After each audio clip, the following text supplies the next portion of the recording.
Hello and welcome back to the Dubois County Humane Society for a Pet of the Week segment here on 18 WJTS. Jared Atkins alongside the homie, Kara Henke, and Hi guys. We are chilling in the cat room today, and it's been a little bit of high energy in here the first few minutes.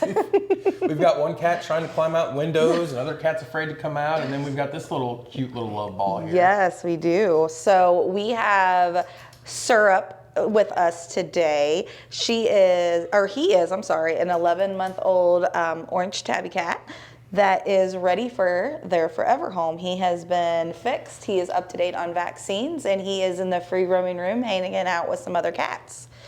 Yeah. With his twin Waffles. Yes. Walking around the room. Yes. They are identical. Yes, without a doubt. They are identical. So, all these, new cats coming into the cat room, any of these cats sponsored adoptions or normal adoption fees apply? So none of these are sponsored. Our normal adoption is $40. That includes them up to date, like I said, on all their vaccines. And they're fixed before they go home. So they are not sponsored. We do have a couple of them that are, but they are in the other room. So they came in as a stray, like you said to him, and we're going to call him his twin brother. They're not. One's 11 months and one's 9 months. So they are different, but definitely twins. Practically look identical, and they have the twin syndrome of the total opposite. I have the lap cat that's just laying here hanging out with me, just happy as can be on your lap. And then we have Waffles, who is trying to climb the windows, looking at the birds, just exploring everything. To attack the bird through the window. Yeah, he's just exploring everything. So I wanted to ask you, we've been asked before, you guys put them, when you guys take the cats out of the cat condo in the back and you put them into the free roaming rooms, what do you guys hope these cats get out of being in a free roaming room? Socialization. Socialization? That's the biggest thing, is they're able to not only socialize with other cats, but they also are able to socialize with humans that come into the free roaming rooms to just hang out with the cats. Okay. Hi, buddy. So speaking of cats, it's we are in spring. Yep. It is April. Thank God we made it through the winter. Kitten season's going to be here before we know it. It is. So as we start to approach kitten season, what kind of things should, pet owners be on the lookout for kitten season, or people finding stray? Like what kind of stuff can you do to prepare for kitten season? So one of the big things is just because a mom is not with their kittens in that current moment does not mean that they are abandoned. Definitely just keep an eye on it, check back. She could, especially if they're feral, they could be out trying to find food for them or for their cat or for their kittens. So we always recommend just kind of leaving them where they are and monitoring it before moving the kittens, because if you move them, then mom's not gonna know what to do. So that is the biggest thing, is to be respectful of that space. If you do know that you have feral cats in your area, maybe putting out something safe for them to have those kittens in. Not that saying they will, because they will do what they want, right. But that is always good. And then the forefront of, we talk about it almost every week, is spay and neuter. Spay and neuter. I know we opened up some, I know they had posted last week, we had some openings at our spay and neuter low class clinic, and that right there is the best way to prevent having to worry about any of that. And just across town, you guys it seems like the clinic is always busy. Oh, yes. Have we hit the 1 year mark with that? If we haven't, it's close, right? Nope, we did. In February, it was 1 year. So yeah, that's right. So you guys have seen a lot of success out of the first year having this clinic. I believe they did over 3,000 surgeries last year. That's incredible. Yes, they are an absolute amazing team. We're lucky as a community to have that option.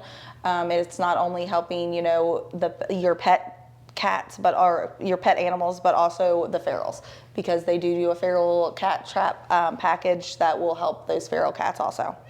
So, and speaking of, we were talking about, we are in April now, and here we are. Easter's a couple weeks away. For people that might have missed your social media posts or missed our segment last week, go ahead and remind everybody again about, you guys are doing this incredible Easter egg program that's going to help, families, support Easter and the Easter egg hunt, but it's also going to benefit you guys a little bit. Yeah, as well, right? Yes. So we have our wonderful volunteers that are going to come out, and you can pick how many Easter eggs you want, and they will hide them in your yard for you within the Dubois County area, so that way we can not only save you some time from having to do that for those kiddos, but it will also help give back to these animals. And that's a relatively small fee that's charged that, right? Yeah, it really is. I think it ends up being like 80 cents an egg. And that something somewhere in that area, not much at all. And again, that's one thing I love, all these great ideas you guys do, because as we've mentioned before, you guys are not state sponsored. Everything you get is built off your own programs and donations of others. Yep.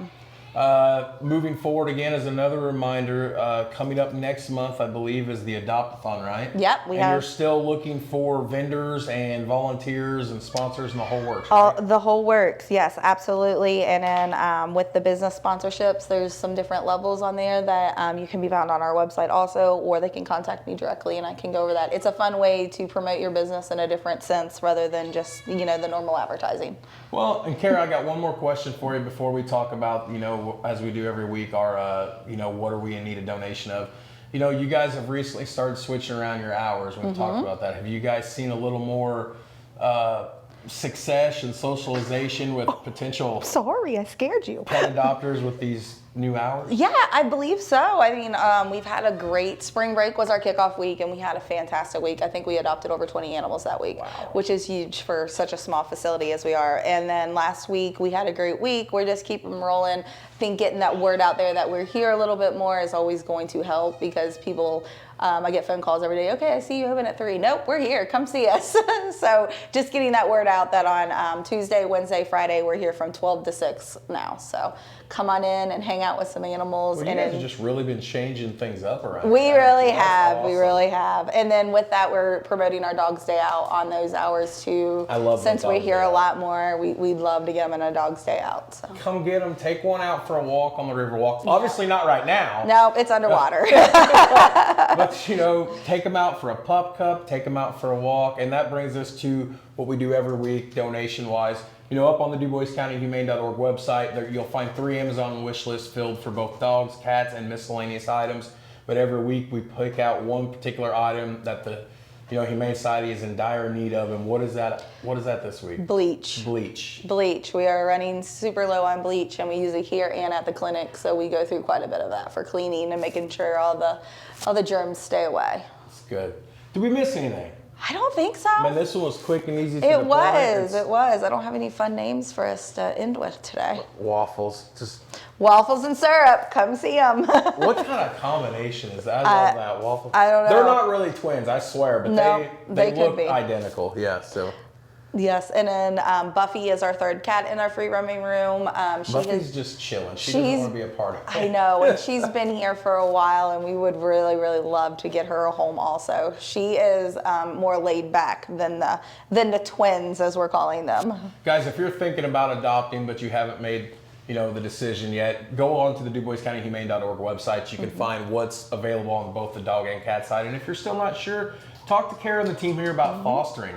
At least get one of these out here for a little bit, maybe while you make your decision. You don't have to adopt. Even fostering helps these guys out a little bit. So yes, and it gives us an insight of what they are like in a home life, which is really, really great to tell the potential adopters. Right. So even if, like you said, you're not ready to. You're on the fence. If you're on the This is a fence, step come hang without out really with them. commitment. Yep, absolutely. And then if you decide that you know what, I want to keep them, we always give our fosters first option on adopting a dog. See what's better. Or a than cat. that. There's no commitment. There's a little bit. You got to put a little bit of effort in, but there's no commitment just yet. So. All right, well, that's going to wrap up our visit here at the Dubois County Humane Society here on 18 WJTS. For Kara Henke, I'm Jared Atkins. Back to the studio. Your weather is next. Thank you.